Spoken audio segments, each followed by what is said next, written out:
Hi guys, welcome back to another interview, and today I'm joined by pro MMA fighter Corey Fry. How's things? Yeah, good mate. How are you? Very good, mate. Well, thank you for joining me. Just quickly, I want to ask, how was UFC London? I believe you went to the show, didn't you?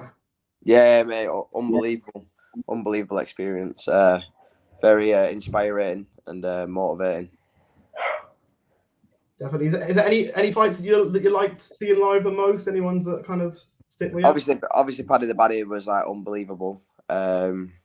He was really good. That the atmosphere was good with Paddy. But I'd say one of the best moments I'd say with the Molly McCann knockout, and probably the most impressive I'd say Arnold Allen. Oh, the way you put it on Dan Hooker, innit? That was. Yeah, I'd say it's probably the most underrated UK fight we've had. I think he gets very overlooked, but he gets the job done, doesn't he? What is he 9-0 in UFC now? Yeah. No, it's cause I think it's usually because he's grappling as well. I think when people grapple as much, they kind of underestimate people and how dominant they are. But the way you put it on Hooker as well. Yeah. Hooker took some shots as well, to be fair to him. But Hooker the UK scene. Well, yeah, exactly. I'm surprised he took as many as he did, to be fair, considering he dropped down. I thought Chin would be a bit lighter than that. But a lot of UK fighters up and coming, especially like Tom Aspinall the other weekend as well. I don't know if you watched him fight. Yeah. Mate, amazing. Moves so well for his size, doesn't it? Oh, but he's like Cyril Gane, but just better, mate. Just better. Yeah. I'm excited to see what he can do. Yeah, he's good. Very good. Right. Anyway, just kind of get into more about you. Just to start with, I was looking at your record today, and I looked at you have quite a lot of amateur bouts compared to most pros that are like just turning pro and have a few fights. Do you think having like an amateur record, did you kind of set that out that you want to have a lot of experience before turning pro? Yeah, I do, and I don't. In some cases, I was speaking to one of my teammates, Connor Hitchens. I don't know if you know Connor Hitchens, obviously. Yeah, I was speaking to my teammate Connor Hitchens the other day, and I was saying, I think if you are going to get a lot of experience as an amateur, I think, I'd probably do it at probably a weight category up. Like quite early on in my amateur career, I was cutting down to 61. But it's quite taxing on your body. Do you know what I mean? So I made the move up to featherweight. But my coach Steve, he's a big advocate for it. He does it with Chris Morris. Do you know what I mean? Chris Morris could possibly make 70. Do you know what I mean? If he wanted to, but the thing is, it's what you do to your body. Do you know what I mean? He's going to be putting his body through a lot of stress for a little reward, really, amateur. Because you don't really get paid that well, and it's not really worth it. So I think. Experience, it's really important before you turn pro. I definitely needed plenty of it, and like I said, my teammate Connor Hitchens had like 25 fights. But again, you don't want to be these lads who are doing absolute insane weight cuts so early on. I don't really agree with that, but definitely you do need the experience. So on the weight front as well, did you feel much better being a featherweight? Because when I was watching your fights, even build-wise, even for featherweight, I think you're quite some size, really, compared to some of the people you're fighting. It's like, could you go any higher than featherweight, or is featherweight you feel like that's a perfect? Well, I noticed that one of the biggest reasons that made me go to featherweight was I found myself. I've definitely been rocked miles more times at bantamweight. Do you know what I mean? I've been clipped a lot more and rocked and wobbled. But at featherweight, I can't think of one time that I've actually been. Wobble where my legs have not been quite there. I can't think of one time. I've had a couple of fights at lightweight as well, but some of these lightweight lads they're coming down from 80 kilo, 82 kilo. So I don't balloon up that heavy. I'm quite light. All my camp, I probably hang around about 72, 73 in camp. So I probably won't go 70 because I would literally be cutting a kilo, 2 kilo. So I'll probably stay at featherweight for that reason, to be honest. And why do you think, as you mentioned, on your coaches encouraging being lower down? Why do you think that is? Is there any reason in particular you think that they prefer you to maybe try a bit lighter and then get heavier? No, so my coaches don't like us to go as light. Oh, they don't like it. Yeah, they don't like us to go as light. Just for the just the fact for your brain health. When you're doing these big weight cuts, manipulating your water, and you're practically dehydrating your brain. Any fighter will tell you, like on that last week, you start getting like little bits of headache and stuff. And like when you're doing the weight cut, you can literally feel your heart coming out your chest sometimes. Do you know what I mean? And you feel all tingling. Like you seen these fighters collapse and stuff. That for 16, 17, 18-year-old kids, that's not the way forward. Do you know what I mean? You want to look after your body. One of my teammates, Hassan Hussein, his first first 2 or 3 fights, he was cutting insane weight, like ridiculous weight. Like trying to cut like 8 kilo in a week, and it's not healthy, but he's learned that now. Obviously, again, that's an experience thing, though. At the beginning, everyone thinks, "Oh, I need to be cutting this weight. I need to be cutting, drastic amounts of weight and stuff." But after a couple of times doing it, you think, this is probably not good for me. Like Hassan now has gone up to 77, 80. Do you know what I mean? He's having like a couple of catch weights and that. Yeah, just not just that. You get more experience because, like a lot of the younger lads, the mind's not on the camp. The mind's on the weight cutting. So all for the 8 weeks, they're just constantly, every morning on the scales, weighing themselves, worrying, oh, I've put this on, or I've not quite lost as much today. When if you go up a weight category, you don't have that worrying factor anymore. Like my last fight was the best, probably one of the best I've ever felt.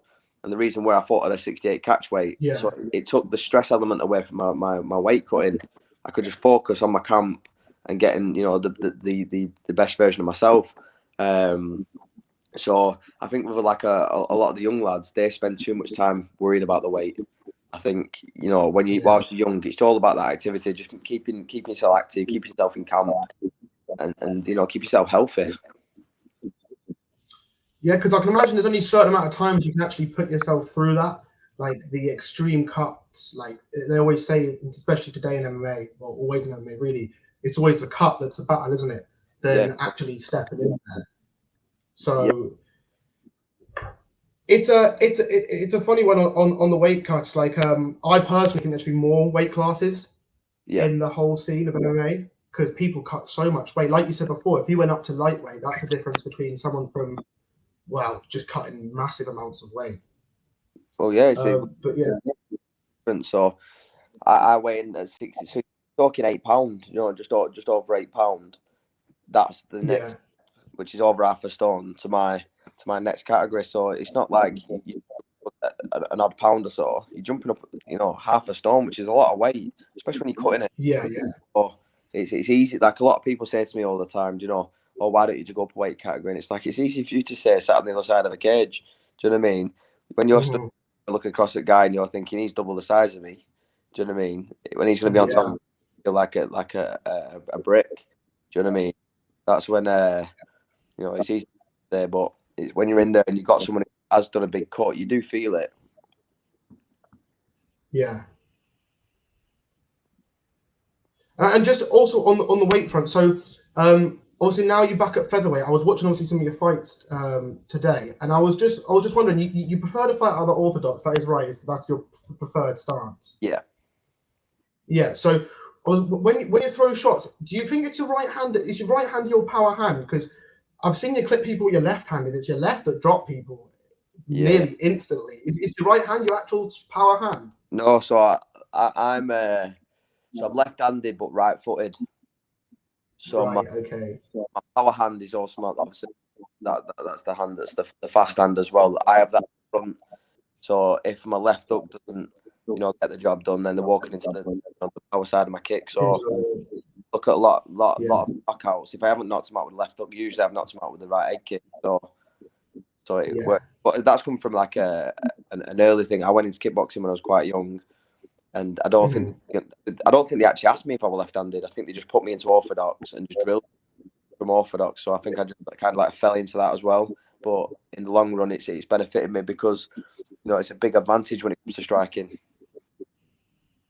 Well, yeah, having the fact that it's your jab hand and it's as fast as the jab. I was watching your fights and the jab surprises them, but still it's got the power. So I guess it really has worked out to have that. Because I believe you dropped someone a few times with left hooks and then you slept someone with left uppercut. It seems a left that just was getting through. I was thinking that's probably your strong hand. Because the impact that it has. And I also saw that you trained at I've recently spoke to Mark Ewan. I don't know if you were there when he was there, and obviously I've spoken to some people, Stevie Ray, Keir Harvey, when you went up to a higher level with the coach James Doolan. How was it there? Because obviously I spoke to a few of them as well, and there's some amazing talent coming out of that gym. So how was it there? Yeah, me, my brother, and Chris Morris went up for like a bit of a long weekend. Just unbelievable. I've never been on a mat with that many like black belts on the Saturday morning. It was jiu-jitsu class, and like pretty much every single person was very, very high level, and it was just a really good experience. And then like the Friday night and the Sunday morning we sparred, and we sparred the likes of Dylan too, Mark Ewan, like Stevie Yeah, Ray, ridiculous talent. But it was good. Do you know what I mean? It was just good to get different bodies, different styles as well. Like when you've got, like I'm used to being the confident one when I'm sparring, and I went in and sparred Dylan too, who's talking shit to me, and then yeah, and he'll talk shit to me, and I'm thinking, what's he just said? And then boom, boom, he's hit me with 2 shots, and I'm thinking, I couldn't process what was going on. I thought I'm usually the confident guy, and this guy's out confident me. Do you know what I mean? And yeah, he was that was an experience, and obviously, and then being watched over by James Doolan, who's in my opinion one of the best coaches in Europe. Do you know what I mean? That was quite a cool experience as well. So yeah, really really good experience for me and the lads. It was a weekend well spent. yeah. High level have got pumping out so many good talents. Like obviously, Stevie Ray's just booked another fight. Kia Harvey's doing amazing as well. Mark Ewan's signed a deal in America as well, I believe. Yeah. Are doing well. Is that someone that you consider going back to maybe when you're training for your next fight or sometime when you're training again? Well, yeah, I've already spoke to it to my brother about going. Obviously, we've spoke about going up to a higher level and the one down south with Brad Pickett. Talked about going there, but TV top team, yeah. yeah, but I think we're probably teetering to go into to higher level because we just got on with the lads as well. We enjoyed the place. The lads were really welcoming. They were a good laugh, and we got some real technique. So I think we'll probably end up going there, if I'm being honest. Yeah. Well, both gyms are amazing. Like, it's always like somewhere you can go in the future as well. The GB top team, the guys there obviously are amazing as well. Yeah, all the lads that we've spoke to here, all of them seem good lads. They've all kind of got the same mentality. They're all focused, which I'm guessing is kind of what you need when you're training with people. But yeah, also I want to quickly talk about your pro fights as well. Obviously, you've got all of your fights out there, and I believe it was under 2 minutes. It might be 2 or 3. It's pretty close. It's not much difference. Yeah. Is that something that you look to go in there? Do you go in the octagon looking to get the knockout, or does it just happen when you touch them? I think so. My first pro fight obviously ended up being Will Kearns, but I had two pullouts. I originally meant to fight Lee Malloy, who fights on Warriors. So I meant to fight him, and then ended up with another opponent. He pulled out on the Wednesday of the weight cut week. So I ended up with Will Kearns. I think I just went out there with just pure frustration. If I'm being honest, I didn't want to spend too much time in there. The second fight against Nicolae Ivanovic, everyone kept saying to me, he's tough, he's that. Obviously, his record, I don't think his record does him any justice, really. Because if you look at his record, he's something like 0-4 now. But if you look at the people he's fought every single lad at the top level. Do you know what I mean? He went 5 rounds with Liam McCracken. Do you know what I mean? And someone who I really respect. Do you know what I mean? Obviously, he's beat me in the past, and I get a lot of sparring in with Liam. And if you're taking Liam 5 rounds, you're not some muppet. Do you know what I mean? So I think going into that fight, I thought, tough. I'm going to show you that he's not tough. Do you know what I mean? And I'm going to show you that you're telling me these people are tough. I'll prove you wrong. And anyone. I always say to the lot of gym, I say you need to have good, good offense and stuff. I said because if you rely on toughness, failure at some point, you're going to get clipped with a shot that's not. You can't just tough it out. Do you know what I mean? Yeah. I wanted to prove that on the night. I thought instead of trying to play it safe, just taking him down, I thought I'm gonna take it to him and I'm gonna hit. I'm gonna throw the kitchen sink at him and see how he reacts. And I got him out there pretty early, which were quite a surprise because I've seen him go. I've seen him take some damage, and he's no muppet. So do you think? Sorry to cut you off there. I was going to quickly ask. Do you think was like when you said when people say to you about they're tough and this, does that kind of give you a little bit extra step to go right? We'll kind of see how tough they really are, then kind of thing. Yeah, of course. Yeah, and like with my last opponent, like we went into that one blind, and because we had no footage on him. And then eventually, I think we found some sparring footage or something like that on what's it called, on Instagram. I saw him some sparring footage, and the first thing I thought of him as soon as I saw him, I said he's going to be tough. But he's sparring with Sam Slater from used to be at SBG Island, and I thought, yeah, I said he's going to be tough. Him, I could see it, and then I saw him on the night. He came in, he had this solid, massive head on him, big back on him. I thought, yeah, he's going to be tough to knock out him. But like, and to be fair, because we went in blind, it gave me that little bit of nerves again that I haven't had for quite a few fights. Do you know what I mean? Felt a little bit nervous. And but my coach Steve came up to me. He said like, nerves are good. Nerves will keep you sharp. They'll keep you, they'll keep you on your toes. Thing. And when I went out there, I just felt like as soon as my music came on, the nerves went. And I went out there and I thought, do you know what? The amount of people that I fought, and everyone said, "Oh, he's tough. He looks tough. He's tough." Steph Murray, was notorious for being tough. Do you know, never been stopped. Pav Sahort had never been stopped. Do you know what I mean? And I knocked him all out. Mike DeGrief, he's a good fighter, very good fighter. Do you know what I mean? And we thought that was going to be a tough fight. Knocked him out. So I just, I stopped counting on people saying he's going to be tough, because when I hit you, and I don't just say this like to blow me on trumpet. If you speak to anybody who boys me or anyone who's fought me, they'll tell you how hard I am for a featherweight. So you can be as tough as you want. I'll find a gap and I will stop you. It's simple as that. Do you know what I mean? So that's the kind of mindset I went in for my last 3 fights.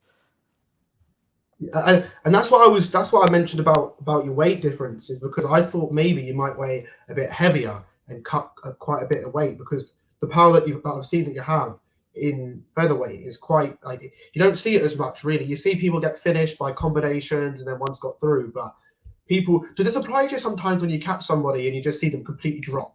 Like, I think it was the left uppercut you caught someone with, and the guy just completely just dropped on the floor. Does that ever surprise you when you hit someone and fall like that?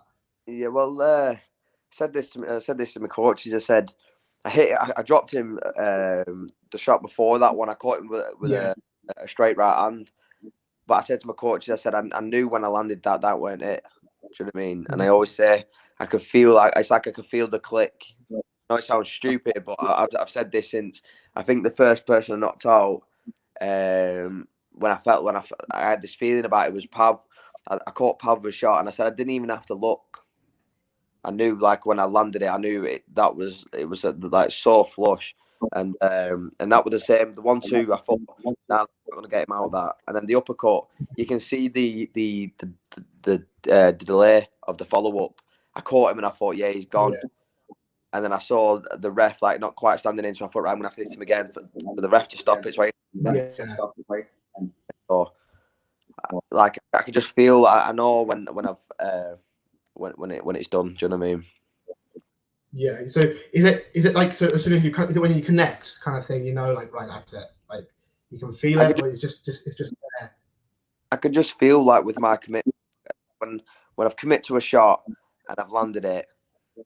I just have that feeling. I know that was the one. But the only one that I've talked about this with him many a time. I fought Lee McCracken, and I knew going into the 5th round I was down on the scorecard. I knew I was down. He were out wrestling me, and I caught him with a left hook. He bounced off the wall, and I caught him with a right hand straight after it. And I had that feeling. I thought, that is it. I've done him. And he popped his head back up. I thought, you little knob. He said it himself. He said like, I caught him and he was kind of like, oh shit. And I caught him again and he was like, wow, that was a good shot. And I thought, I'm out there. And that was the only time that it's happened. And I've clipped him and I thought, yeah, I've done him. And it was the one time that let me down. And you could see me in the fight. I kind of went like, that I was counting on the shot and he's just let me down. So that point, you kind of thought, right, that was my point, where you thought that was it, and obviously it sometimes surprised you. So I also want to just get into, I haven't also watching your pro bouts. Do you think going forward you want to try and kind of show people your grappling? Because I haven't seen much of your grappling. Is that something that you prefer not to lean onto, or you're more of like a defensive wrestler and you prefer to keep it on the feet, or do you ever fancy like thinking maybe if you get a stylistic matchup? Well, I don't think there's anyone you could doubt that you'd be able to outstrike, so I don't know why you'd need to shoot. But is it ever something you kind of think of when you're in there? Well, to be fair, in that last fight with Cesar Valencia, that was part of our plan anyway. Do you know what I mean? One of the biggest things I've been working on down at reps and down at Combat Performance is my wrestling's been my biggest focus. To basically stop to prevent people from taking me down. Do you know what I mean? Because obviously I'll always prefer to be on my feet no matter what. Do you know what I mean? That's my bread and butter, being on my feet. But obviously, Steve always says to me, there is going to be a time where someone is going to shoot on you, someone is going to get you down, and we need to have an answer for them kind of thing. So our main focus has been the grappling, the BJJ and the wrestling. Don't get me wrong, I'm not going to sit here and lie and say, you know, the next fight I'm going to go shooting for legs, because I'm not.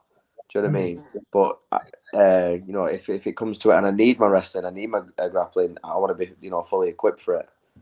And that's been our main focus for these last couple of camps. Yeah, so is it so, like you said, it's more of a defensive part, like you say, your bread and butter is striking. So is it first just kind of do you train like getting back up kind of thing? You mainly drill, if you get taken down, get back up kind of thing to keep them there, because you know that I'm guessing you kind of have a feeling as well when you clip people to expect a shot, because you know they don't want to be there. Yeah, well, to be fair though, if you look at my sparring partners, do you know what I mean? You look at like Connor Hitchens, Chris Morris, you know, even my brother Zach, you know, very good level grappler. Like, and then the young lads like Charlie Flanagan, Christoph, people that are coming through. They're all good wrestlers, good grapplers. So I've got to be on my toes in the gym all the time. Anyway, you look at my coaches. Both my coaches are well known for the grappling. So it's not like, you know, I've come from a striking background and I've kind of fallen into. And, you know, now I'm playing catch up with the wrestling. I've always been wrestling and grappling with some of the best lads in the country. So, you know, it's not unfamiliar for me. It's just not where I prefer to be. Just like anybody, you know, like if you look at, you know, some of the best fighters in the world, look at Khabib. Khabib's, you know, he's a decent striker, but really prefers to wrestle. And you know, that's the same really. I can wrestle, I can grapple, no doubt about it. But I just prefer to be on my feet. And that's it. Was that? It's understandable. Kind of moving on to the next question I'm going to ask. Obviously, it's kind of understandable with this percentage, but obviously, at the moment, in your pro fights, you've got 100% first round finishes. Is that something that you kind of want to keep up for? Not necessarily first round finishes, but a finish record. Do you like to go in there and get them out there as quick as you can, kind of thing? I think for the future, well, I don't want to go in there and get them out as quick as I can, but I would like to be known for finishing most of my fights, just for one reason, really, and that's a selling point. Do you know what I mean? Yeah. If you look at Dana White's Contender Series and all this stuff, he's constantly saying on it, you know, he wants the guys that are entertaining. You know, he wants the guys who come in and they want to bang. You don't want people who want to just, you know, play it safe and take them down and just, you know, just maul them for 3 rounds. Do you know what I mean? So, from a selling point of view, I think it is very beneficial being a finisher, because that's what people pay to see. And at the end of the day, you've got to think about who's paying tickets. You know, we're not having MMA experts, you know, paying for tickets. We're having just average day people that want to come and watch fights, and what they want to come and watch. Sorry, they want to come and see people getting smashed to bits, and they want to see people getting knocked out and stuff. So, for a selling point of view, I'd like to be known always as a finisher, because I think that will take me a lot further than if I just play it safe, pull guard, and look for, you know, bits of subs. You know what I mean? So I don't play it safe. I like to be in the firing line and throwing, you know, throwing bombs. So yeah, as a selling point of view, I'd like to be known as a finisher. Yeah, I mean, talking about obviously your highlights, I mean, you've got a pretty okay highlight reel so far. I mean, I think you've got 2 knockouts. Oh, I think one might have been a stoppage or not a stoppage, but they jumped in. He wasn't completely out. The other was definitely out. And your head kick, which was astonishing, and that guy collapsed. Definitely puts bums on seats. But just quickly moving on to my last question: do you have any the rest of the year? Do you have anything planned out? I know you've already fought. I believe you fought once this year. Yeah. Is that right? Yeah, you fought once this year already. Yeah. So, do you have kind of any plans laid out? Any dates laid out for when you want to get back in there, or anything like that? So we're already looking at May. I think it's May the 14th. I think it is for UKFC. We're already looking for opponents on that, but we're always getting offers. Do you know what I mean? I'd like to get on the probably like to have 1 or 2 more fights, and then probably look to start getting on the international circuit. Do you know what I mean? Start traveling and stuff. Just get my name out there a little bit more. Do you know what I mean? But UKFC have done a great job with me already. So you know, we're just I think in 1 or 2 more fights, they might be passing me on to, you know, some bigger promotions. And but I just want to be active. I just want to be active. I sat down, I think it was mid last year, and with my S&C coach and one of my coaches, and they just put one of the goals. And in my head, I'm thinking, oh, my goal, I want to be UFC champion. I want to be this. I want to be that. But my coach just put down, we just want you active and we want you injury free. And that, because I am I used to be so injury prone, so injury prone. So many. I think I've had 6 knee injuries. Do you know what I mean? In the past, but now in the last 3 camps, I've not had 1. Do you know what I mean? Just train. All I've been concentrating on is just training right, eating right, training smart, and just keeping myself injury free. And that's basically been our main goal. And then when the big fights come, they come. Do you know what I mean? Not trying to force anything. Yeah. That's awesome. But just quickly, are you active when you're out of camp? Unless you're injured, of course. Are you usually quite active in the gym anyway, even when you're out of camp? Well, I've just had that fight. What were it? 2 weeks Saturday were it? I had that fight, and I think I had 1 day off. I had the Monday off. Just went and took my my partner out, Ashley, for some food just to celebrate. And I've been in the gym ever since. We're at, you know, I'm active. I'm active train. I train all year round. Do you know what I mean? I'm not one of these fighters that, you know, they have a fight, have 6 weeks off, get out of shape, and then come back and play catch up. You know what I mean? Because for me, I'm 26, turning 27. This isn't, you know, the clock's ticking for people like me. Do you know what I mean? I can't be sitting around and letting half my year just go by like that. It's now or never for me. That's why I've been active since Christmas. Perfect. Well, before Christmas, sorry. Yeah. Well, that's perfect, mate. Well, thank you very much for joining me, Corey. Obviously, once you get a fight booked again, I'd love you to come on again, and we'll speak about the opponents and things close to the time. But yeah, just thank you very much for joining me, and I look forward to doing it again. Yeah, nice one, mate. Thank you.